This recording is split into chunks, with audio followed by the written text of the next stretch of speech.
ఇందులో ఉన్నటువంటి ఔషధ గుణాలు కాపాడుతూ రక్షిస్తూ ఉంటాయమ్మా. ఓకే అండి. అలాగే ఈ మధ్యకాలంలో అంటే వంటింటి చిట్కాలు మనం వెళ్ళి వేలు ఖర్చు పెట్టి కొనే రకం కాకుండా వంటింటి చిట్కాల్లో పిల్లలు తీసుకోవాల్సిన డైలీ బేసిస్లో ఫుడ్లో ఇవి ఖచ్చితంగా తీసుకోవాలి అంటే ఎటువంటి పదార్థాలు చెప్తారు? ఇది కూడా చాలా మంచి ప్రశ్నమా.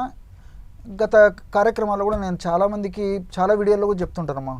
ఎందుకంటే పిల్లలకి ఆహార అలవాట్లు అవగాహన లోపంతో ఆరోగ్య స్పృహ లేకపోవడం చేత మరి తల్లిదండ్రులు ఆ హాని కలగజేసేటువంటి ఆహారపు అలవాట్లు చేయడం జరుగుతుందమ్మా. సో మరి ఈ నేపథ్యంలో మరి వారు గుర్తెరిగి ఇప్పటికైనా తెలుసుకొని చక్కటి ఆహార విధి విధానాలను పిల్లలకు అలవాటు చేసినట్లయితే చక్కటి ఆరోగ్యవంతమైనటువంటి భావి తరాలు మనం చూడడానికి వీలవుతుందమ్మా. మరి పిల్లలకు సహజ సిద్ధమైన డైట్ ఇవ్వడానికి ప్రాధాన్యత ఇవ్వాలమ్మా. అంటే రోజు తీసుకునేటువంటి ఆహారంలో కనీసము 20% ప్రకృతి ఇచ్చినట్టు అంటే డ్రై ఫ్రూట్స్ కానీ, డ్రై నట్స్ కానీ, సీజనల్ ఫ్రూట్స్ కానీ, ఫ్రూట్స్ కానీ, అదేవిధంగా మరి ఈ యొక్క మొలకలమ్మా స్ప్రౌట్స్ కానీ ఇలాంటి ఆహార పదార్థాలు చిన్నప్పటి నుంచి అలవాటు చేయాలమ్మా.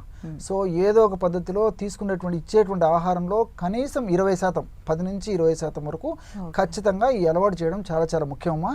అదే దీంతోపాటు ముఖ్యంగా ఈవినింగ్ అవర్స్లో మాత్రం ఈ డ్రై నట్స్ కానీ, డ్రై ఫ్రూట్స్ కానీ, అదేవిధంగా సీజనల్ ఫ్రూట్స్ కానీ ఇలాంటివి ఈవినింగ్ అవర్స్లో మరి ఒక ప్రత్యేకమైనటువంటి ఒక స్పెషల్ ఆహారంగా లేకపోతే ఒక డిన్నర్గా ఇదే ఆహారం ఇవ్వడం కూడా పిల్లలకు అలవాటు చేయడం చాలా చాలా మంచిదమ్మా.